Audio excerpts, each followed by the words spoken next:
الحمد لله نحمده ونستعينه ونستغفره ونؤمن به ونتوكل عليه ونعوذ بالله من شرور أنفسنا ومن سيئات أعمالنا من يهد الله فلا مضل له ومن يضلله فلا هادي له ونشهد أن لا إله إلا الله محمدا عبده ورسوله أما بعد أعوذ بالله من الشيطان الرجيم بسم الله الرحمن الرحيم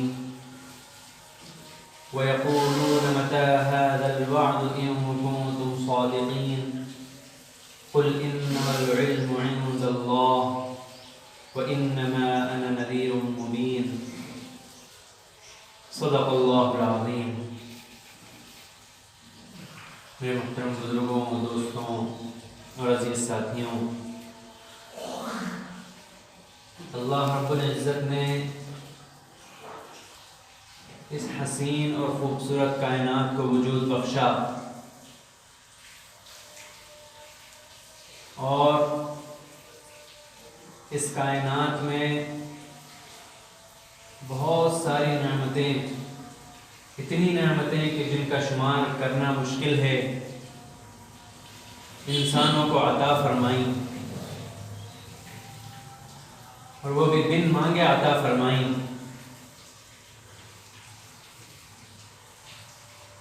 اور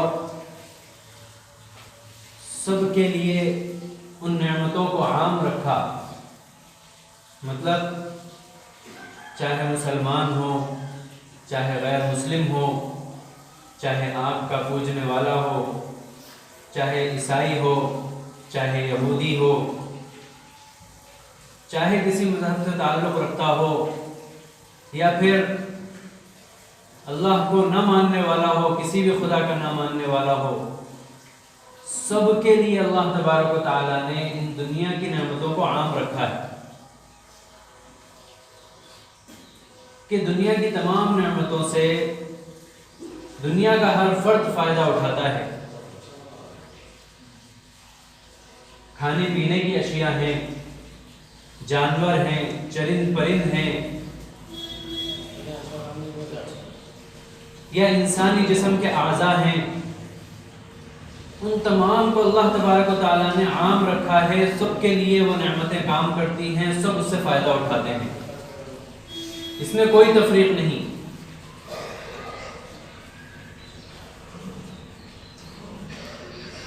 ایسا کیوں ہے؟ ایسا اس لیے ہے کہ اللہ تبارک و تعالیٰ نے اس دنیا کو آزمائش کا گھر بنایا ہے، امتحان کا گھر بنایا ہے۔ اللہ تبارک و تعالیٰ نے اس دنیا میں انسانوں کو بھیجا اور ان کو یہ اختیار دیا کہ یہ صحیح راستہ ہے اور یہ غلط راستہ ہے۔ جس پہ چل کر آؤ گے اس کے مطابق بدلہ ملے گا۔ مثال کے طور پر ایک امتحان حال میں طلبہ کو بٹھا دیا جاتا ہے، پیپر ان کے ہاتھ میں دے دیا جاتا ہے اور کہا جاتا ہے کہ یہ سوالات ہیں، ان کو لکھو، صحیح لکھو گے تو صحیح نمبرات ملیں گے، اور اگر صحیح نہیں لکھو گے تو اس کے حساب سے تمہارا رزلٹ آئے گا۔ اب یہ طالب علم کے ہاتھ میں ہے کہ وہ پرچہ کس طریقے سے بھرتا ہے۔ اس کو امتحان حال میں اگر خالی بھی بیٹھا ہوا ہے اور 3 گھنٹے کا مثال کے طور پر وقت ہے، تو کوئی استاد آ کر یہ نہیں کہے گا کہ تم کیوں نہیں لکھ رہے ہیں، یہاں سے اٹھ کے بھاگو۔ اس کو مہلت دی گئی ہے، 3 گھنٹے کا وقت ہے، 3 گھنٹے میں تم کیا کرتے ہو کرو، اور جب پیپر جمع کر دو گے ہم جب چیک کریں گے تو جب تمہارا حساب کتاب ہوگا۔ ایسے ہی مثال دنیا کی سمجھے کہ اللہ تبارک و تعالیٰ نے صحیح اور غلط بتا دیا، انبیاء کو بھیجا اور انسانیت کو یہ سمجھا دیا کہ یہ صحیح راستہ ہے اور یہ غلط راستہ ہے۔ اب تم دنیا میں جاؤ، کیا کرتے ہو وہ تمہاری مرضی ہے۔ اعمال پر میں تمہاری دنیا میں پکڑ نہیں کروں گا۔ ایسا نہیں ہے کہ کوئی چوری کر رہا ہوگا تو اللہ تعالیٰ اس کا ہاتھ شل کر دیں گے، ایسا نہیں ہے۔ چور کو چوری کرنے کا اختیار ہے، چوری سے بچنے والے کو اس کا اختیار ہے، شراب پینے والے کو اس کا اختیار ہے، ایسا نہیں ہے کہ کوئی شراب پینے کے لیے شراب خانے میں گیا اور اس کی شراب کو جما دیا جائے، وہ اس کے حلق میں نہ اترے. اللہ تعالیٰ ایسا نہیں کرتے. اللہ نے اختیار دے رکھا ہے اور یہ سمجھا دیا ہے کہ یہ غلط ہے اور یہ صحیح ہے. لے کر کیا جاؤ گے اب یہ تمہارا اختیار ہے. اور ان سب چیزوں کا حساب کب ہوگا، اس کے لیے اللہ تبارک و تعالیٰ نے ایک دن مقرر کر رکھا ہے جس کو قیامت کا دن کہا جاتا ہے. اللہ تبارک و تعالیٰ نے قیامت کا دن متعین فرما دیا کہ میں نے جو دنیا میں بے بہا نعمتوں سے نوازا تھا، میں نے دنیا میں جو تمہیں چھوٹ دی تھی کہ تم نیکی بھی کر سکتے ہو اور برائی بھی کر سکتے ہو، تو کیا سمجھتے تھے کہ وہ سب یوں ہی ختم ہو جائے گا؟ آج وہ دن ہے کہ اس کا تمہیں حساب دینا ہوگا. اپنے ایک ایک عمل کا حساب دینا ہوگا. تم کیسے اٹھتے تھے، کیسے بیٹھتے تھے، کیسے لیٹتے تھے، کیا کھاتے تھے، کس طرح کھاتے تھے، کہاں جاتے تھے، حرام کرتے تھے یا حلال کرتے تھے، ظلم کرتے تھے یا انصاف کرتے تھے. ان تمام چیزوں کا ایک ایک پائی کا اللہ تبارک و تعالیٰ حساب دے گا. یہاں تک کہ قرآن کی آیت ہے للہ ما فی السماوات و ما فی الارض وان تبدوا ما فی انفسکم او تخفوه یحاسبکم بہ اللہ، کہ زمین و آسمان کا مالک اللہ تبارک و تعالیٰ ہے، اور جو کچھ تم چھپاتے ہو اور جو ظاہر کرتے ہو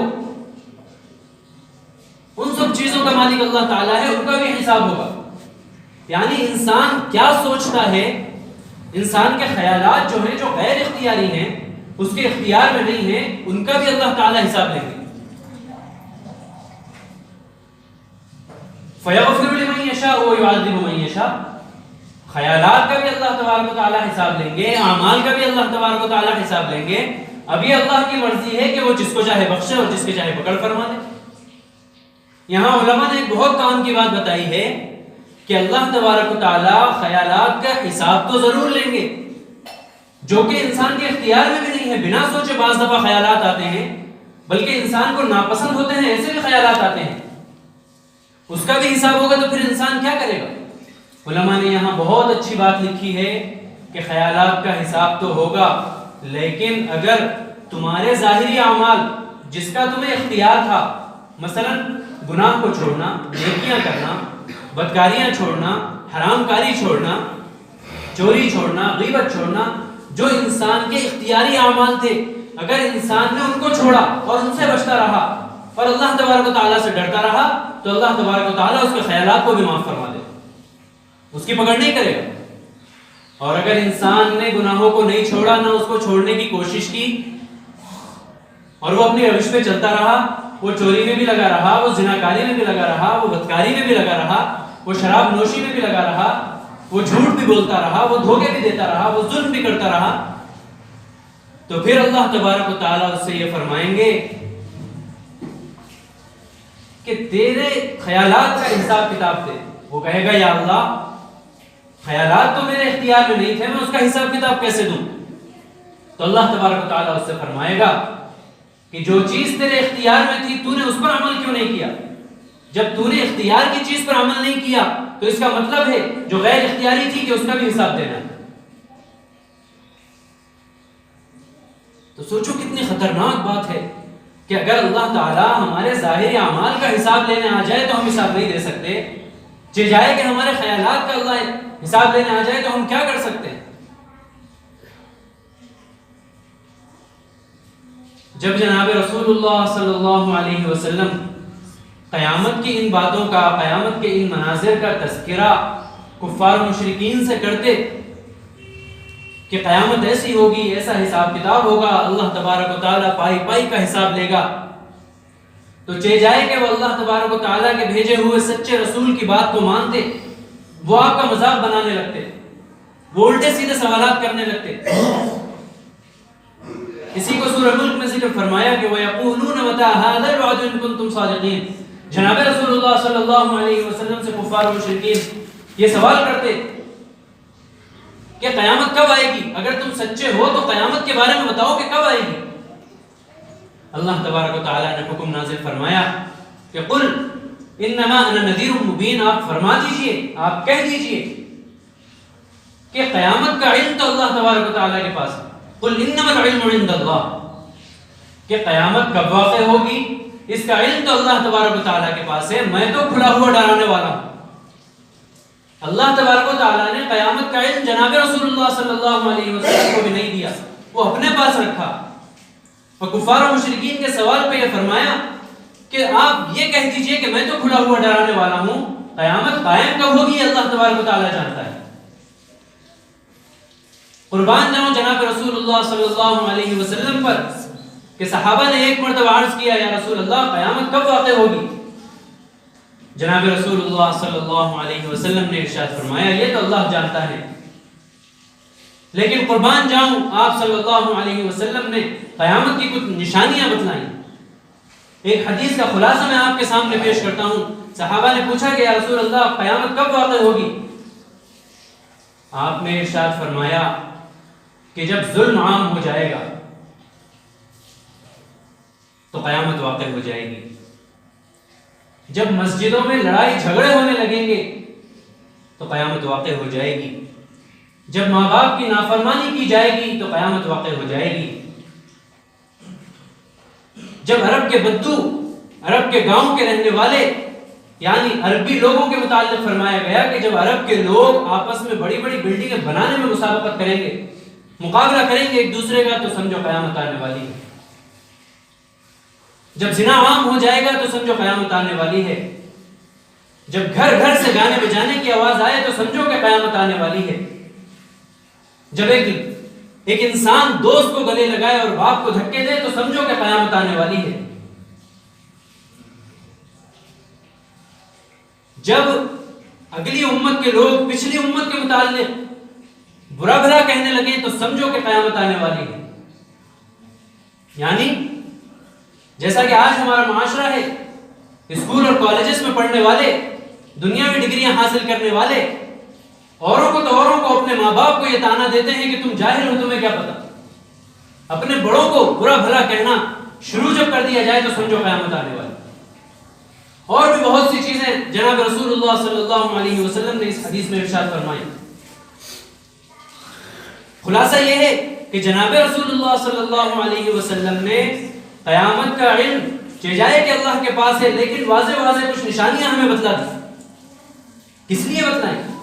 اس لیے کہ ہم اپنے اعمال کی فکر میں لگ جائیں. اس حدیث کو سامنے رکھ کر اگر اس وقت کا ماحول دیکھا جائے تو صاف نظر آتا ہے کہ ساری نشانیاں مکمل ہو گئی. کچھ بڑی بڑی نشانیاں ہیں جو باقی ہیں، باقی تمام نشانیاں آج دنیا میں ایسا نظر آتا ہے کہ کل قیامت واقع ہو جائے گی. اور ہم ہیں کہ ہمارے کان پر جو نہیں رہتی، ہم اپنے اعمال کو درست کرنے کے لیے تیار نہیں ہیں. ہم یہ سمجھنے کے لیے تیار نہیں ہیں کہ اللہ تبارک و تعالیٰ کا غضب کس وقت بھی نازل ہو سکتا ہے.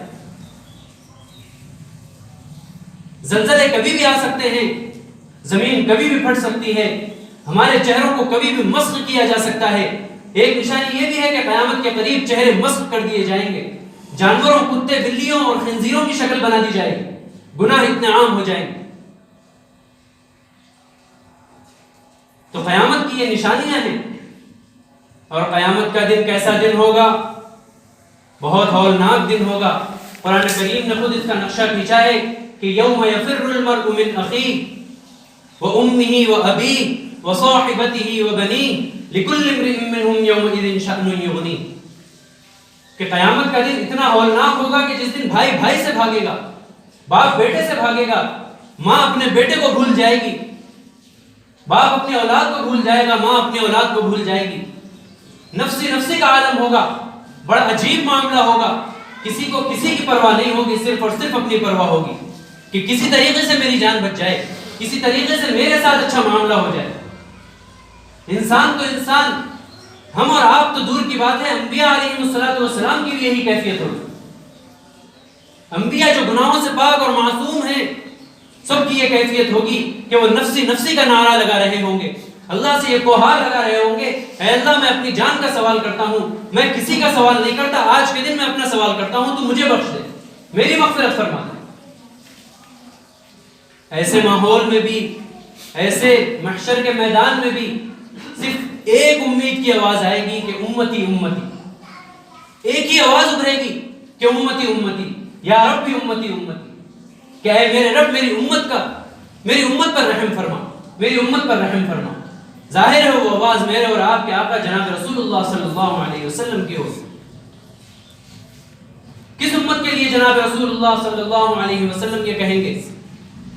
وہ امت جو نیکیوں پر چلتی رہی؟ نہیں، ہمارے اور آپ کے جیسے گنہگاروں کے لیے جناب رسول اللہ صلی اللہ علیہ وسلم اللہ سے شفاعت کی بھیک مانگ رہے ہوں۔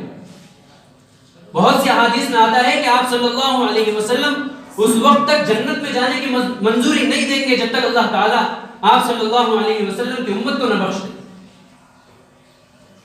اتنے احسان ہے جناب رسول اللہ صلی اللہ علیہ وسلم کے ہمارے اوپر، اور ہم کیا کر رہے ہیں؟ اسی لاڈل نبی کی امت کیا کر رہی ہے؟ سنتوں پر چھریاں چلا رہی ہے، سنتوں کا جنازہ نکال رہی ہے۔ ہمارے فنکشن دیکھ لو، ہمارے اسکول دیکھ لو، ہمارے کالجز دیکھ لو، ہمارے گھر کا ماحول دیکھ لو، ہماری زندگیاں دیکھ لو۔ ہم خود اپنی ذاتی زندگی کو اگر ٹٹولیں تو ہم سنتوں کا کھلے عام جنازہ نکالتے ہیں، مذاق اڑاتے ہیں۔ پھر یہ امید کہ اللہ تبارک و تعالیٰ ہر مسلمان کو تو جنت میں بھیجے گا، کیا حساب کتاب نہیں ہوگا؟ کیسے حساب کتاب دیا جائے گا؟ اور کیا یہ یقین ہے کہ صرف ہم نے جو کلمہ پڑھا ہے وہ اخلاص کے ساتھ ہے بھی یا نہیں ہے؟ یہ تو اللہ ہی جانتا ہے۔ اس لیے ہر وقت اپنے اعمال سے ڈرتے رہو اور اللہ سے لو لگانے کی کوشش کرو، اور یہ کوشش کرو کہ اللہ تبارک و تعالی ہمارے اعمال کو قبول فرمائے، اور یہ کوشش کرو کہ ہم جب تک زندہ رہیں گے جناب رسول اللہ صلی اللہ علیہ وسلم کے طریقوں کو اپنائیں گے، ایک ایک سنت کو دل سے لگائیں گے۔ اللہ تبارک و تعالیٰ سے دعا ہے کہ اللہ تبارک و تعالیٰ کہنے سننے سے زیادہ عمل کی توفیق نصیب فرمائے۔ وآخر دعوانا الحمدللہ رب العالمین۔